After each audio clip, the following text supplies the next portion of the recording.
So I'd like to welcome you to Pietro's Ranieri Agency podcast number 9. In this series of podcasts, I'm trying to get an inside track into how the coronavirus is affecting businesses globally. And today I'm pleased to have one of our US clients to tell us a bit about what's going on over there. So I'm pleased to announce, to welcome Carlos Rodriguez, Chief Marketing Officer at LatticeWork, based in San Jose, California. So welcome, Carlos. Thanks for coming to the podcast. Hey, Pietro, always a pleasure. Thank you for having me. It's great to be here. And I think we need to just get this out, get the elephant out of the room very quickly. You've got pink and blue fingernails at the moment. I think you need to explain yourself. I was trying to hide them. Well, look, we've been in lockdown for, going on 45 days, probably more. And my 13-year-old daughter has a nail kit that she's just been dying to use with her friends. And obviously she can't be with her friends right now. So she's like, Dad, can I paint your nails? And me being the dad that I am, I said, of course. And thinking I'd be able to remove the nail polish straight away. And of course we don't have any nail polish remover, and it's not like I can go down to the store and get some. So here we are. That's got sprinkles and everything. Okay, that's your story. You're sticking to it. We'll all believe it. You know me well enough, Pietro. We've been all over the world together. I'm joking. So, Carlos, before we get down to some industry questions, I was hoping you could maybe tell us a bit about yourself and your career path and how you kind of ended up at LatticeWorks. Yeah, definitely. I mean, it's been an exciting journey for sure. I was doing the math, and it's been 2 decades. I started my career 20 years ago. I got recruited out of university. I was studying electrical engineering. At the time, I had a 1-year-old daughter. I was having a little bit too much fun in college, but my wife and I, worked through. And I was very fortunate when I graduated high school. I was able to get an internship straight away. So I worked for a startup company at the time called Polystore, and a great guy named Sean Gold took me under his wing, brought me into the lab. He was running their applications team, and put me on a bench and let me start testing, and it really kind of grew my love for electrical engineering and building things. And worked there a couple of summers while I was going to school, and built up some experience. So when the .com of 2000 was bubbling, before it burst, I was able to get recruited out of school and start my career. Great guy named Bill Brayton brought me on as a project engineer, spent a few years at that company, and then continually moved on. And since then, I've had a lot of different roles in project, program, and product management. And they've all prepared me for what I do today, which is marketing. And so I love to use my product experience to help drive marketing initiatives, to connect the technical side of things with the everyday consumer. So it certainly hasn't been a linear path. My daughter, she's a junior in university now. She's studying marketing. And so I'm trying to bestow all my knowledge on her and train her up. She's actually interned for me and for some really great folks over the last few years. So excited for her future. But yeah, that's how I ended up, getting into marketing, was just building that product knowledge. My current role as CMO for LatticeWork, I was able to meet Dr. Pontus Utarja, the CEO of LatticeWork. He actually became my client. I got introduced to him through a VC named Caesar Lee. At the time, he was a principal at Coda Capital, and they were chatting about potential, investment, and he had some really cool technology to share with me. Caesar mentioned my name, ended up meeting with Pontus, and was really excited by his vision. And Pontus is the co-founder and former CTO of Marvell Technology Group. And so my background in semiconductor, working at Maxim, Pontus was like a godfather, right? So I was like, oh my God, this is amazing person to meet. So I was able to sign him on as a client. And then eventually he asked me to come on board full time as his, CMO, which was an absolute honor. So I've been with the company now a little over 2 years, and we're working on some amazing technology. So really excited to be there. Yeah, cool. And obviously from Europe, someone like myself, I'm always quite envious of people that are doing marketing, within places like San Jose and Palo Alto and Right. stuff. Because obviously, Yeah. most of our clients are from that area or from Asia, but it must be amazing to kind of do marketing in an area, that's so kind of renowned for consumer electronics, like California is. So, do you sort of feed off that over there? Do you feel it like in terms of like? Yeah, definitely. I mean, it's certainly a blessing, right? Being close to, I mean, being at the epicenter of where innovation happens, right? And now we're seeing that spread out into new geolocations. I mean, Europe is expanding. Paris is becoming a great hub. But I mean, just being connected to a lot of leadership in Silicon Valley has proven to be really a key ingredient to the success, at least in my career. It's been great. And so it's a blessing and a curse, because sometimes when you look at the optics of marketing a global brand, you look at it through the lens of Silicon Valley, right? And it's how do you connect it to the rest of the world? And so you always got to be cognizant of that. And so I think one of the key ingredients in my success has always been looking at things through an empathetic lens. And then having that product background to kind of understand how things work, and then connecting the dots for the everyday consumer.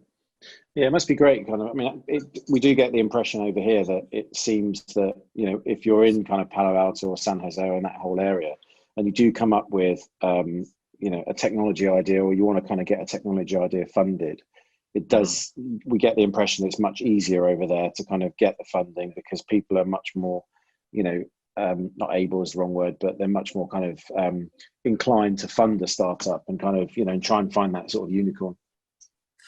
Yeah, I don't know. I mean, I think I think over the past, certainly over the last 3 years, I think is a good measure. Things have become a lot more stringent, right? There's a lot more scrubbing and a lot more validation that's needed. Product market fit is a real thing. You and I have had these conversations in the past.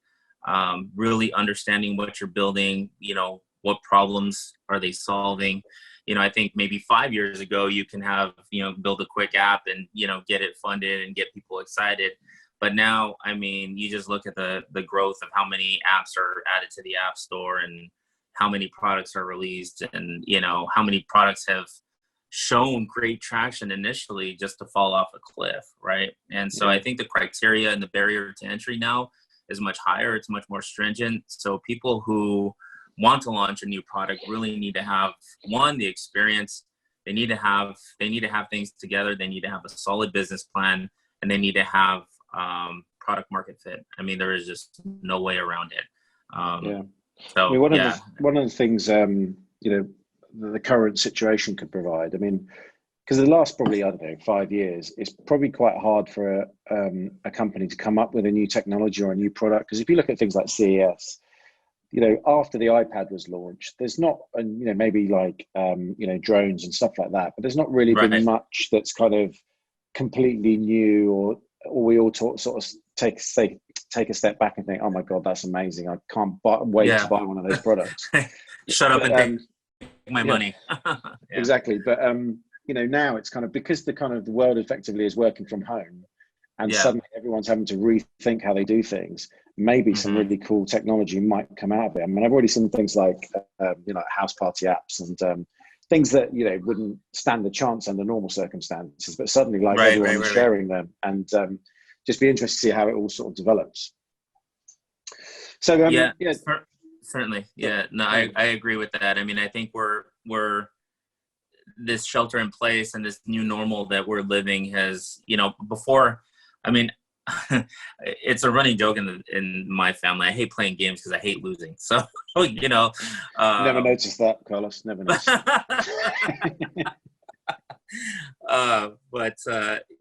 But yeah, I mean, now this just for the social interaction, you're having to go online and you're having to go on Zoom, right?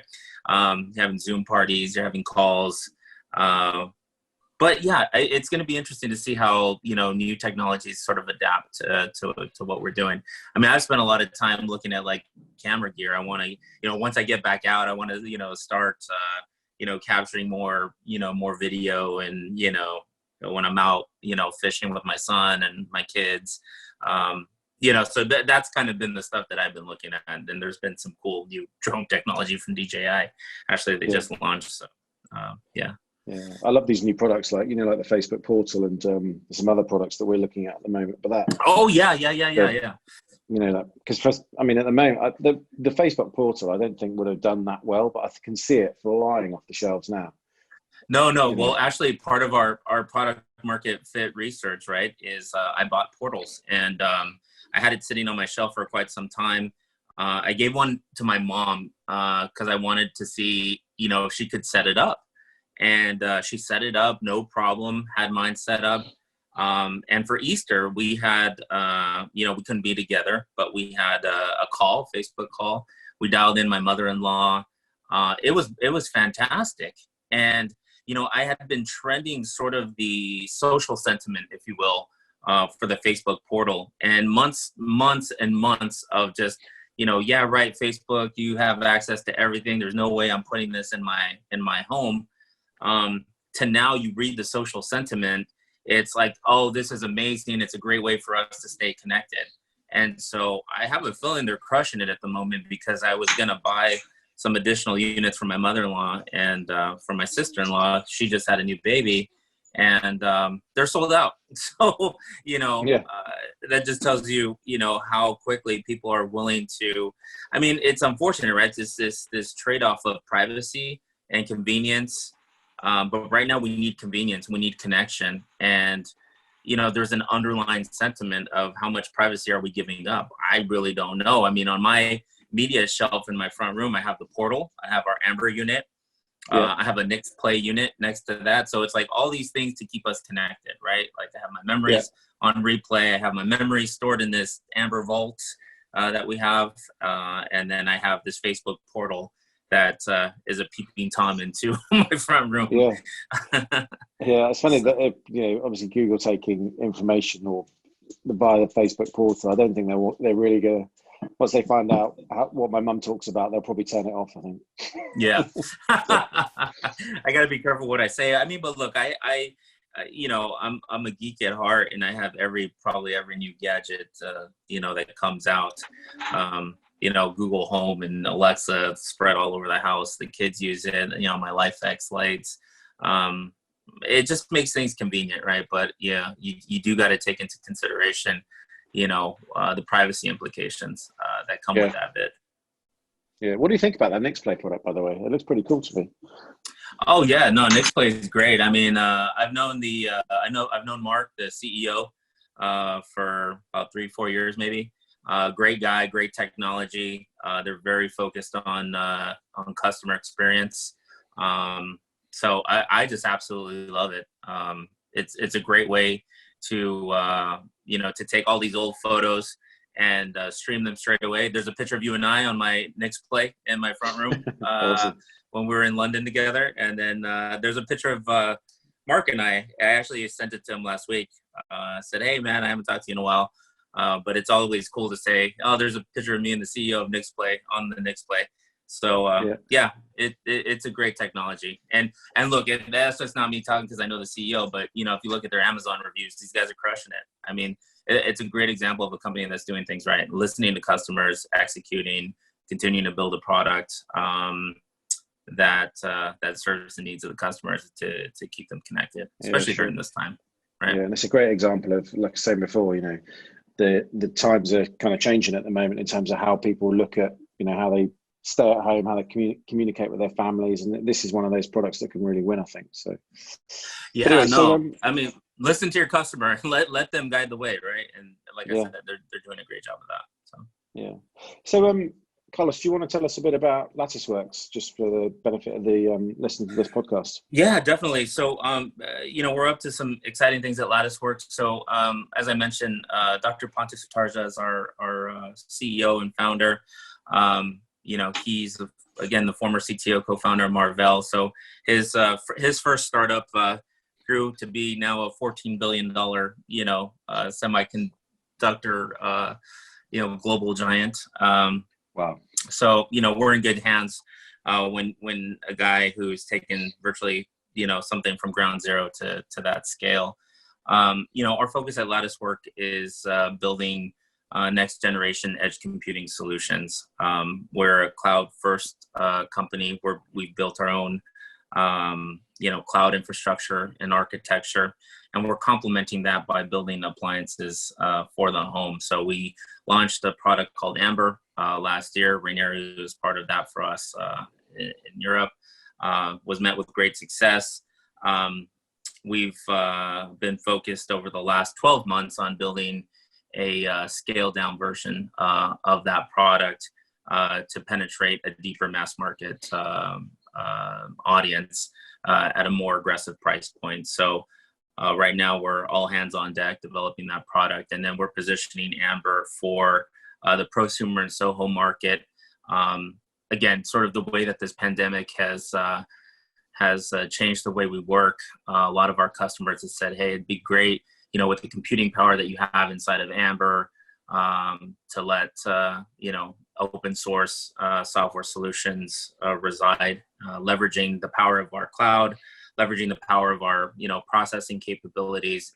So we've opened up Amber as a Docker container, and we're looking at applications. We actually just announced Nextcloud last week. Compatibility. So we're continuing to build out that experience so people can actually have a private secure vault, if you will. I always refer to it as a vault because, we're not relying on third-party public clouds. Again, we have our own cloud architecture. So it gives our users a very secure way to have these types of calls, using Nextcloud. There's Nexttalk. And so people are becoming more and more concerned about their digital privacy in light of having to rely on technologies that they haven't necessarily had a chance to fully vet out, right? So yeah, it's opened up a lot of opportunities for us in the prosumer Soho market. And then in parallel with that, like I said, we're focusing on this new product launch. And it's a hell of a time to launch a product, to say that. Yeah. Because the nature of marketing is also changing, right? Like I've always been a digital, first type of marketer. That's just how it is here in Silicon Valley. Like if you're not digital first, there's something wrong.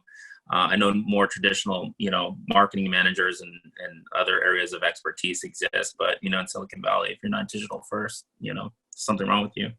But the tone of marketing is changing, right? We've seen some really bad examples early on in this pandemic. Like one example I always go to is, and it kind of upset me. It was like, I saw this ad on Facebook for Fiji water. And this was about March 15th. And it said, stock up now. And it felt like it was like this, like, it just wasn't empathetic. It was like, stock up now. Like you're inducing this, like sign up for our water service, stock up. And it didn't resonate well with me. I actually posted on LinkedIn and said, hey, share your thoughts. And a lot of people were also, pretty upset by that sort of messaging, right? And so, look, you have to be empathetic. You have to understand what's going on. People, this is a first time for a lot of people, including myself. I mean, I've always been able to work from home, having my own consulting company, working with different companies, traveling all over the place. Like I've been able to manage working remotely, for years. But working remotely at home with 3 kids and a wife, everyone's on Wi-Fi, everyone's fighting over connection, it's a new dynamic. So, as marketers, we need to be aware that people are stressed in new ways that they haven't realized before. So we need to understand that, and we need to communicate as such. It's not about, hey, check out this product, buy it. It's about, how does this product solve a problem that you're facing? How does this make things easier for you? And so I think a lot of brands need to take heed. They need to take their strategies, throw them out the window, and reevaluate who they are as a brand. Yeah. I did a podcast with my very first boss, actually, a few podcasts ago. And I saw that, yeah. It was he came up with an amazing anecdote, which is basically you've got to decide as a brand, or a service company, are you selling painkillers or vitamin pills? Oh, wow. Okay. You know that the company or the consumer needs a vitamin pill because that's the thing that long term will kind of help their situation. But right now they need painkillers, and it's kind of you've got to decide which one you're selling. It's it's really interesting. I mean, funny about the water, it's like the whole doomsday prepper thing. I mean, it's in the UK, people went crazy here for certain things like toilet paper. What's the other one? Pasta, and just all sorts of stuff. And the irony was there was no need to panic. There's plenty of food, but the reason stuff was suddenly out of stock because everybody was buying everything all at once, and they just had no. Yeah, we've gone through the same issue here. And touching back on that, like painkiller, I have one of our great partners, and I've worked with her for years, strategist, and she's also IBM futurist, Ann Ward. She always reminds me, she's like, look, are we a hug or are we a handshake? And so that's just a really simple way of like, we got to make sure we're a hug. Like, well, you know me, right? And that's just the way I like to market. I want to be cheeky. I want to be warm. I want to be, again, empathetic, not to overuse that word, but, I want our brand to be a hug. And, those are really important elements to consider. Yeah, no, you're 100% right. I mean, people buy stuff because, they get emotionally connected to things. I mean, especially the product you're selling, it's about kind of like locking up your memories or kind of keeping your data safe, keeping your family safe. That's what it's about. Right. So, what's the kind of state of play in the US right now? I mean, Europe is still pretty much in lockdown. There is definitely, some noise around, starting to unlock now. I mean, Germany's kind of, I think they're allowing the shops under 100 square feet are allowed to be open. The UK, I mean, yesterday Boris Johnson kind of said for the first time that, we're in the tunnel, but we can see the other end now in the pastures. And like next week, we're going to start to talk about unlocking and kind of how kids might be going back to school, that sort of thing. Yeah. I mean, what's going on in the US? I understand that certain individual states can start to decide on what they do, or is So it's been a little bit of a cluster, to be honest. In California, Gavin Newsom, who's our governor, has erred on the side of caution, right? He was quick to shut down, not shut down, but shelter in place orders, which kind of really helped us flatten the curve.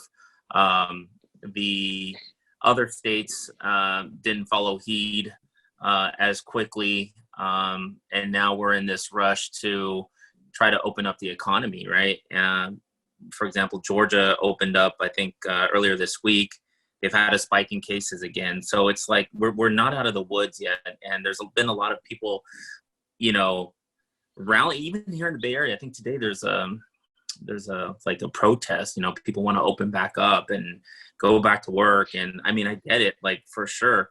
But it's been pretty scary, to be honest with you. I mean, for us, for my family of 5, we have left the house less than 2 times in the last 45, 50 days. I mean, it's been crazy. And you see, if we take a drive, to drop something off or to pick something up, you could see people just walking around, no masks. It's like, look, you gotta take precaution. Otherwise, we're going to be sitting in this thing for another 45 days, and no one wants that. I mean, we're all eager to get back. I'm eager to see my colleagues. I'm eager, I've had plans to be in UK right about now.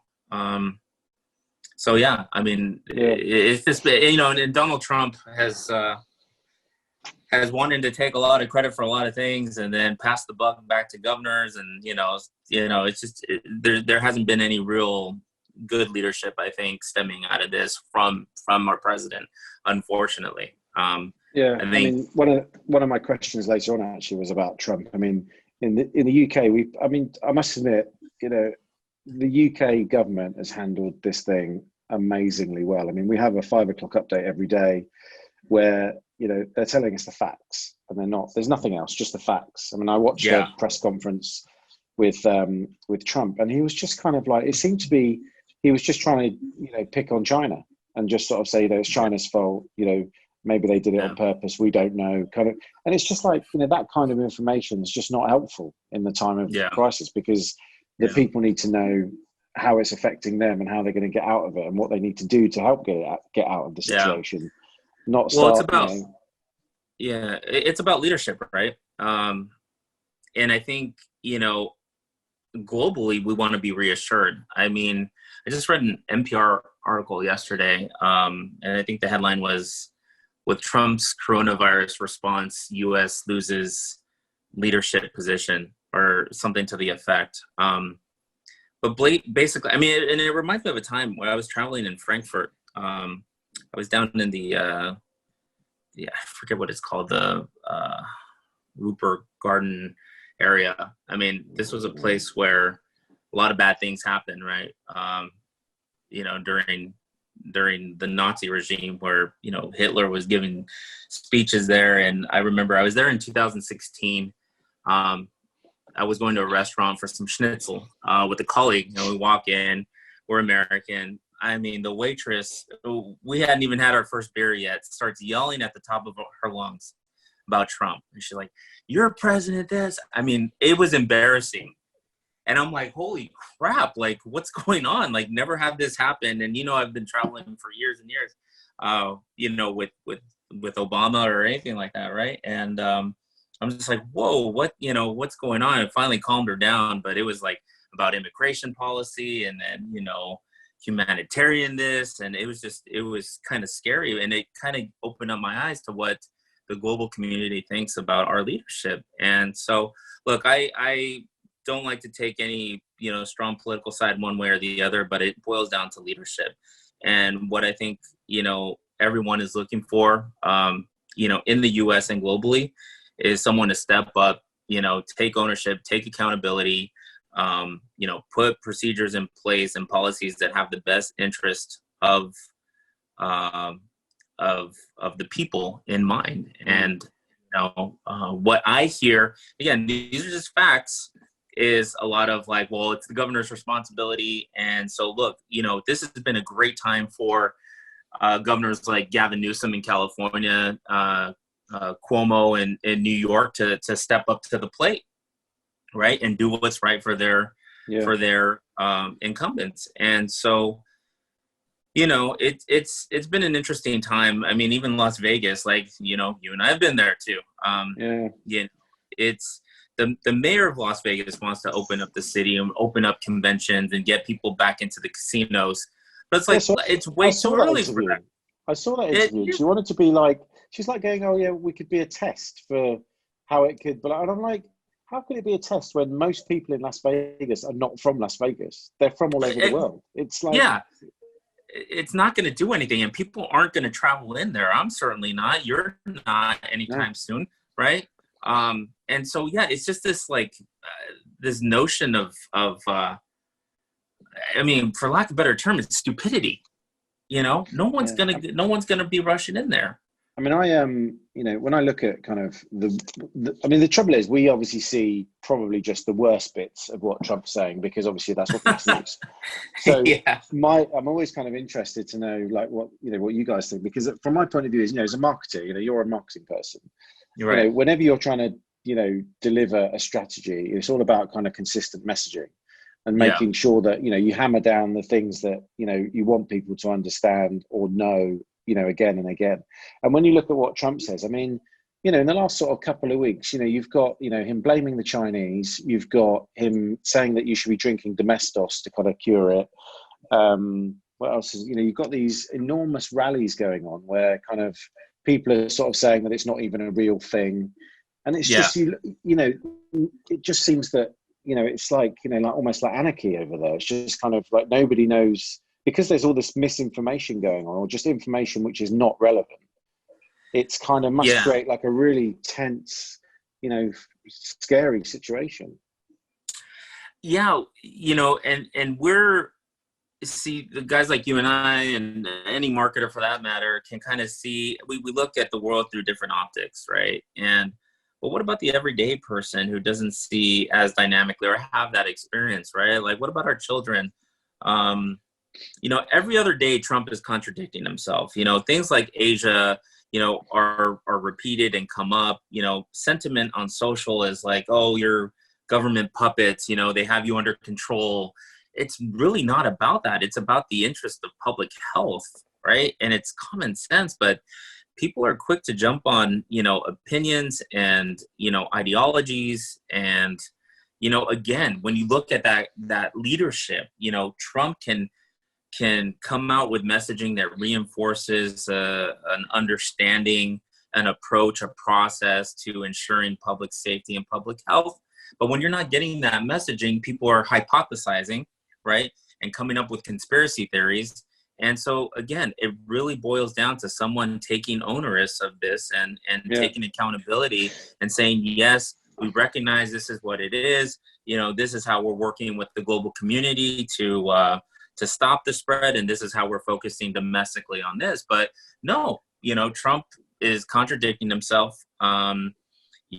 He's, right now there's submarines cruising around, China seas. I don't know what's going on there, but, it's like you got to read other news to figure out what the hell's going on in the world, and so there's this tension. And I think it's a false narrative. I mean, sure, at the end of the day, we can figure out where it originated from and how this spread. But right now, let's focus on like getting people healthy and getting back to, it's not going to be back to normal. Like, I think our lives have forever been shifted. I think our children's lives have been impacted. They're going to remember this forever. Like, my son's a senior. He has no graduation, no prom. I mean, this is one hell of an experience to go through as a teenager, right? As a high school senior. And it's sad, but we got to make the most of it. I told him, early on, I said, oh, don't worry about it. We'll go to Europe. We're going to have a good time. Uncle Pietro's out there waiting for you. And it's like, now I don't even know when we can get back out there, So yeah, it's just a lot of it is silly.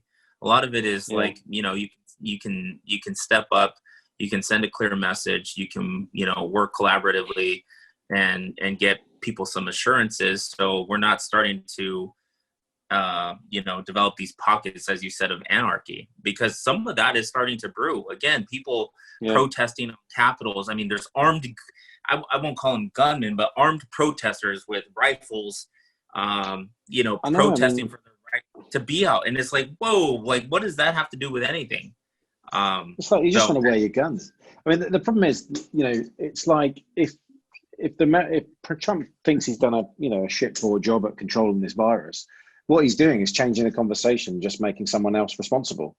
Yeah, so it's not his, so it's not his fault anymore. This is exactly kind of, what his one of his election strategies was. He was just kind of putting out these random statements which people were focusing on because they wanted to believe it. But anyway. Well, look, early on, I mean, a lot of this, the last time we were together is when this started manifesting, right?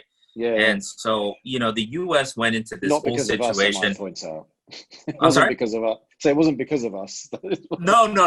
Certainly wasn't that. Certainly wasn't that. But I mean, we were there for CES, right? And we had spent some time together. And this is when this first sort of rumbling of some sort of virus, and it was kind of like this flu thing going on. But, I think my point in all this is that the U.S. went into this whole situation with immense advantages, right? We had weeks of warning, even from the time early January, of what was coming, and, a concentration of medical experts and, obviously, effectively limitless financial resources. But nothing was done to say, hey, okay, we need to contain this. There's some sort of outbreak happening. Fine, close the borders, close things off, figure out what's going on. But no, it just snowballed. And, there's literally like these video clips of Trump, like right around the time of CES. Oh, only 5 people are sick. It'll be gone. It'll be a miracle. It'll be gone tomorrow. And all of a sudden it was, 100 people. Oh, no problem. And then it was 1,000. And now, the U.S. is like, we're bearing the brunt of this virus now. Right. Yeah. And so it's like when we could have took a leadership position to contain this, we didn't. And then, now the president wants to pat himself on the back for doing such a great job, and that's his prerogative. And there's, he has loyal supporters, and then he has other people that, kind of sitting there scratching their heads. I mean, we have a good friend in common, right? That I personally, well, actually, I guess in the town I live in, there's been some cases and some deaths, unfortunately. But, when it starts hitting closer and closer to home, it's scary. Like, we have a good friend in common that whose wife was, came down with the coronavirus, and it's scary. It's like, wow, this can happen to anyone, Yeah, it's definitely scary. It's funny, you think back to CES, and quite honestly, I'm not even sure I was aware at CES. It was just kind of, you knew of like, oh, there's something breaking out in China, but it was kind of, so used to the media exaggerating things. You just never would have imagined we'd be sat here having this conversation over Zoom, in 3 months later, after already being locked down for that amount of time. So just getting back to the questions then, and we went a bit off track there. So in terms of so in terms of LatticeWorks and kind of how Corona's affected the company, I mean, what have been the sort of big impacts? I mean, is it more? I know sales isn't really up and running yet, 'cause you're still kind of developing new products and stuff. But have you had issues with manufacturing or kind of developing products because of the shutdown? Yeah, I mean, some of our factory, our ODM partner in Asia. So, I mean, the benefit that we have is that we have a large R&D center in Taipei and Hsinchu, so in Taiwan. So we have resources there in Asia that are able to kind of help manage that process. So that's a huge strategic advantage for us. We've had some impact to the manufacturing process as lines have shut down. Taiwan has done exceptionally well in managing the coronavirus. I know it's very close to China, but I mean, these guys were prepared. They had a game plan. They've been prepared for years, and they really minimized the impact of the coronavirus to their economy and to their manufacturing. And our manufacturing line, fortunately, going back to Trump, late last year, we were dealing with this whole tariff situation, right? And the impact to what tariffs were going to do to the CE industry. And so as we were transitioning and planning for a new product, we figured, hey, let's take manufacturing into Taiwan, which was not going to be affected by the China tariffs. And so that gave us that was another smart play by our team to make that transfer. So all in all, it's been very minimal for us. But I know some former colleagues, one, they can't get their teams out to Asia, right? So they're kind of flying blind. So there's been huge impacts and huge implications, I think, with supply chain in general for the CE industry. And again, I think it's nothing's ever perfect timing. And but for us transitioning, preparing for a new product launch, and repositioning our core product for the prosumer SOHO market, things haven't impacted us too bad. Yeah, cool. Okay. And in regards to marketing, now everything's sort of going digital for the foreseeable future. Do you think there's an opportunity for brands to really sort of rethink how they approach marketing? Because all the sort of more traditional stuff like, IFA, probably, I would imagine CES would be cancelled as well, is my prediction. Yeah. Because I just think that, it's the same time of year. If there's no vaccine, the whole thing's kind of could happen again. Do you think brands should really sort of sit down and have a rethink now, kind of what they do? Yeah, like I said earlier in our conversation, I think it's time to just throw out the 2020, roadmap and kind of look at things with fresh eyes. I mean, this feels like the longest year ever. But yeah, I mean, I was cautiously optimistic about CES coming this year, but Dreamforce was just canceled, right? And that's a huge major event that happens in San Francisco, and that's out in November, right? So certainly I think IFA is going to follow suit. IFA's already cancelled. Oh, it is? Okay. Yeah. Oh, yeah. I think they're still trying to do a digital version. Yeah. And CES, I think, is still up in the air, last I checked. So, yeah, I think it's time to re-strategize. I was talking to some former colleagues, and a lot of them, are working on IoT, smart home devices, and a lot of these experiences, and product demos are visceral, right? Like you have to have the device in your hand. You have to be able to show how it works and to interact, right? And so I think there's a huge implication with that. So I think relying on, video is still going to be hard, right? Because you don't get that visceral reaction of holding a device with tactile or haptic feedback back in your hand. But I think, everyone's new normal is going to be, video chats like this, webinars, which I had never really been keen to, because, there's a lot of distraction that happens in the background, right? You don't know what's going on behind the camera.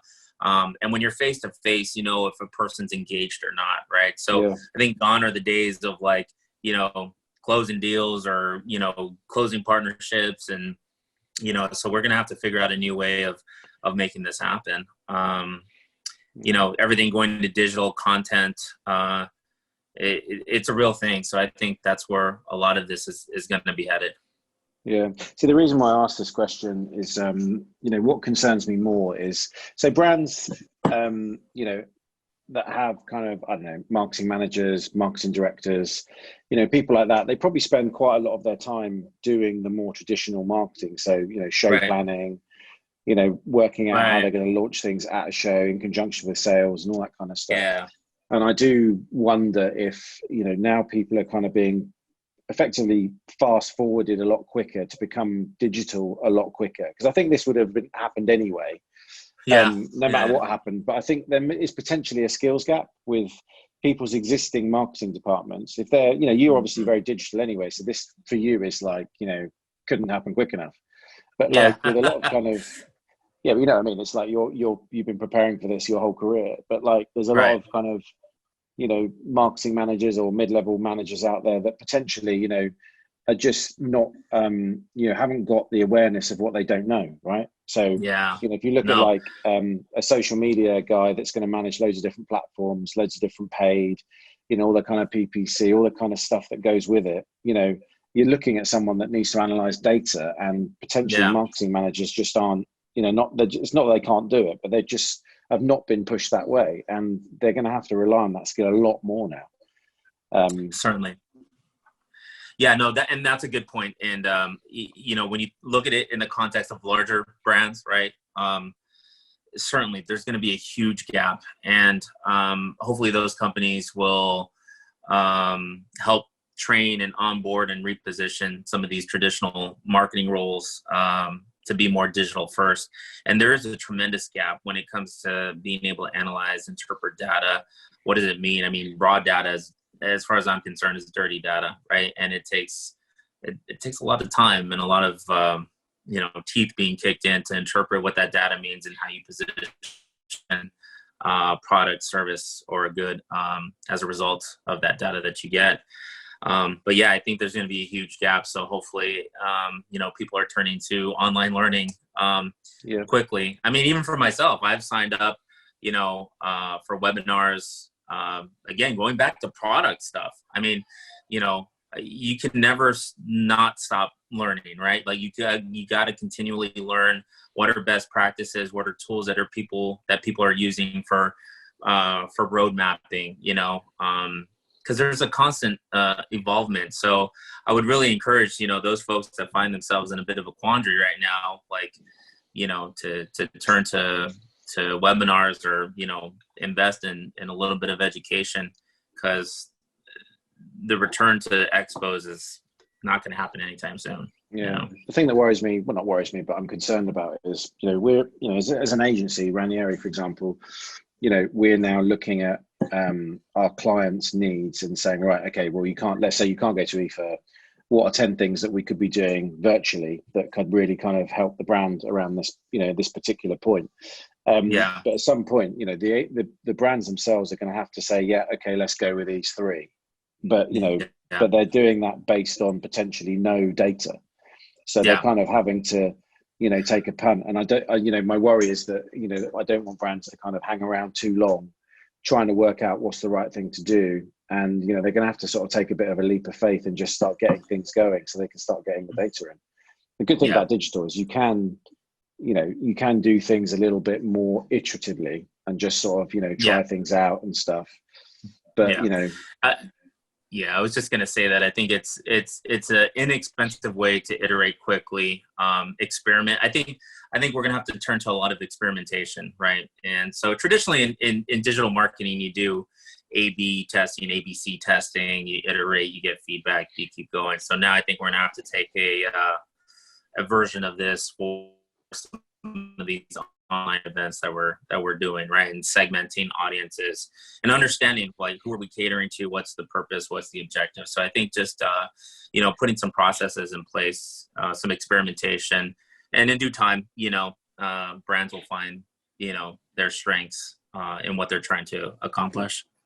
Yeah, definitely. They'll definitely get there, but it's just just what we just our job as marketeers is to make sure they get there and their journey is as easy as possible. Yeah, certainly. Last 3 questions then. So 3 predictions from you, Carlos. So, when's the next Expo where we're going to be able to share an old fashioned? Oh gosh, man. I'm still hoping for CES, but yeah, me too. But if not, we got backup with MWC, right? Yeah, and this is where it all kicked off. Really, MWC was the first one that went. Yeah, this year. I'm like I said, I'm cautiously optimistic, but I think, there's going to be a lot of sentiment, even just like, even my wife is like, oh, even if CES is there, do you really want to go? I don't know. And look, like we're launching a new product. I mean, it's going to be perfect timing. Yes, I want to be there to promote our brand and our product and, look at partnerships and, do media briefings and all that fun stuff. To launch a product properly. So like I said, hopefully that goes. If not, we'll look to MWC. And the timing for MWC will be good because we'll be ready for European expansion by then as well. So one of those 2 for sure. But as soon as they start easing restrictions, I'd love to get back out to UK and Europe and, have that old fashioned. Definitely.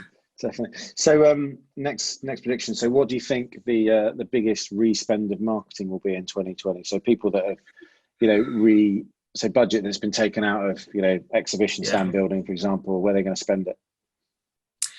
Yeah, I mean, well, look, the cost of acquisition for, CAC, as we call it, has gone up and to the right? Things have become really, really expensive. And I think, like you said, budgets have been taken away. And so even for us internally, we're strategizing, where do we spend our dollars? And I think it's really going to all go to content and generating video, information, digital assets that people can consume in a meaningful way. So I really feel like there's going to be a huge push towards video, more so than we've seen in the past. But digital content and digital content strategy is going to be a key area for people to continue to make headway. Yeah, that makes sense to me. I mean, what you're saying earlier about the kind of, people want to kind of, look and touch products, being able to replicate that with awesome content that you then push, with paid. Definitely the order, I'd say. I think too, influencer marketing has always been a thing, right? At least the past few years. You guys do a great job of it. There had been this sort of influencer fatigue, right? These fake influencers, bloated numbers, followers, things like that. I think the really good influencers that are out there could also be extremely helpful in terms of, unboxings and validating product and touch and feel and helping sort of be an extension of the product experience. We're queuing up. One thing that we've done during this interim period is talk to customers, right? Like I've been on one-on-one phone calls. I have a call after this one with the customer, and just understanding how they're consuming product, what's working, what's not, what are solutions that they're looking for, continually understanding the optics of how a consumer is using your product and what they're looking for, I think is another, key investment area during this time. because you can take that language, understand it, put it in your roadmap, and then communicate that back out to a larger, consumer base that is probably thinking the same thing, right? So I think there's a lot of prioritization that needs to happen when it comes to like handhold your customers. Like that's something I haven't done a great job of in the past, and now I'm taking the time to really understand that and do that. And if I can, I'll talk to my competitors' customers if they're willing to chat because they're snooping around or they're sending us inquiries about, does our product do this? Hey, I'd love to get on the phone with you and understand where you're coming from. What do you need? And how can our product best serve you? So there's lots of opportunities for that as well. Yeah, cool.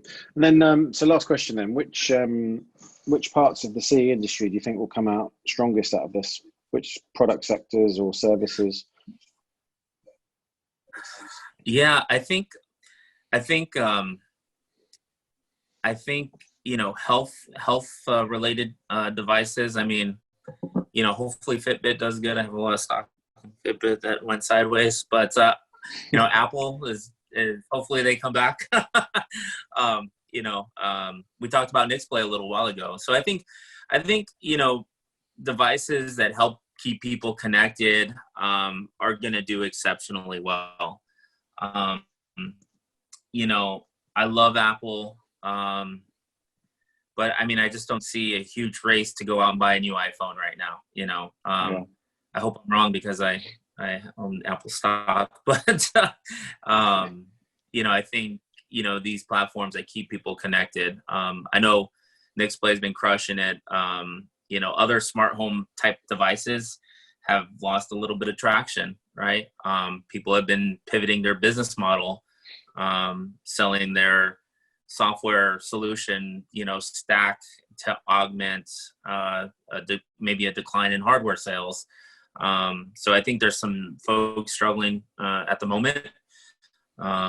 But brands like, my wife is like, hey, we should buy Peloton. And I'm like, yeah, well, the gym's closed. We want to continue to work out. Yeah, maybe. And then you go look at the price tag, it's $4,500. Yeah. By the time you're all said and done, like, well, maybe, with two kids in college, my son, again, he's, going to be headed off to uni. And, it's just like, wow, I don't know if I want to spend that right this second. But, yeah. But yeah, I mean, I think, the lead time to get a Peloton delivered is like now 6 weeks, then, yeah, so it's great. So I feel like those are the types of devices that are or brands that are gonna crush it. And people, I mean, you look at the reviews again. You got to look at the reviews, right? Like what are people doing right? They're creating product experiences to keep you healthy, keep you engaged. I've never heard anyone say anything bad about like Peloton, right? And that goes to my earlier statement about Nixplay. I mean, sure, you're always gonna have the outlier customers that complain, but people say for Peloton, yeah, it's very expensive, but I use it every day. It's got me in great shape. I love this thing. It's designed beautifully. The experience is there. So I think any brand that is taking, an approach to trying to scale needs to listen to those customers, right? And that's one of the things I think as marketers, we have to share that, right? Even when we were launching in Europe together, it's like, please be brutally honest before we were ready for launch, right? Because I need to hear it so I can share that with my team. So, as marketers, we need to be the voice of the customer. And, sometimes that means not being the popular guy in the office. Sometimes it means arguing with your CEO or arguing with the product team. But you got to advocate for the customer and make sure that they have a delightful experience. And if you take care of your customers, your customers do. Yeah, cool. Yeah, I'm just interested in that question because, I know for a fact that, when the lockdown happened, suddenly there was this like massive surge on, home working products. So, like laptops, PC accessories, keyboards, monitors, all that kind of stuff. As it's kind of gone on, it's like, you're right. I think the whole sort of, health side of things, just the way that people's probably emotions are evolving through this and just kind of what they think is important. Yeah. But be interesting to see how it pans out longer term and what people sort of, start to think is important, which products do well. I mean, I interviewed again the MD of West Coast on one of the earlier podcasts. Oh, that's right. Yeah. Yeah, Alex, and he was sort of saying that brands right now, they really need to sort of, especially with the kind of potential restrictions in distribution and getting product to market, they really need to sort of streamline their product range and just listen to what the customers are saying and just sell what people want at the moment. Not try and introduce too much and be too clever. And it's definitely that definitely resonates with me because just things that even as an agency, we want to go after brands and that we want to work for that resonate with the industry right now as well, because we don't want to be kind of, I don't know, pushing a travel card holder when people aren't using trains. We want to be kind of pushing Peloton, that kind of thing. So certainly. it's interesting. Well, you look at and a good example, I touched on this earlier, about like cameras and stuff like that, and then you look at GoPro, right? So I think last week they let 20% of their workforce go, and they're sort of revamping their entire go-to-market. I mean, these guys have been the shining star. I mean, it's a brand that I admire. I think Nick Woodman has done a wonderful job. This has been a brand that's sustained. They come out with great technology. Every influencer, blogger, anyone on YouTube is using a GoPro. And it's been hard for other solutions to really sort of, dislodge these guys as a market leader. But, they've had to reevaluate how they're going to market. Now they're focusing on direct to consumer, right? Where traditionally you've been able to walk into any electronic store, pick up a GoPro. I think in the article I read, now they're refocusing on direct to consumer. So if you're on Instagram, Facebook, they're doing a lot of retargeting, a lot of incentives. They have this great program I came across recently where it's like a trade up program. So send in your old GoPro, they'll give you $100 credit towards their latest and greatest. They have 2 new cameras out. But those are the things that are happening, right? Like this upgrade cycle, this loyalty, this incentive, but this direct to consumer, one, it's cheaper, right? Because there's not going through this levels of distribution, as you said, and they're able to reach the core audience a lot quicker. So, it's going to be interesting to see, however long this lasts, is that going to impact? Because right now people aren't going into Best Buy, right? In the US, or John Lewis, or, Media Market, right? There's just no foot traffic. So everyone's online. And so I think it's a good time for some of these brands that are shipping product that are out there. If you have some budget, double down on getting in front of the right audience. Exactly. And do some paid targeting, Yeah. So Carlos, I want to, thank you for your time today. I mean, I'm pretty sure we could go on talking all day. We generally do when we've got a drink in our hands. But yeah, look, I really appreciate you spending the time with us today. And, obviously, I hope to see you face to face soon, and stay safe, my friend. Likewise. So it's been a pleasure chatting with you, and we'll catch up soon.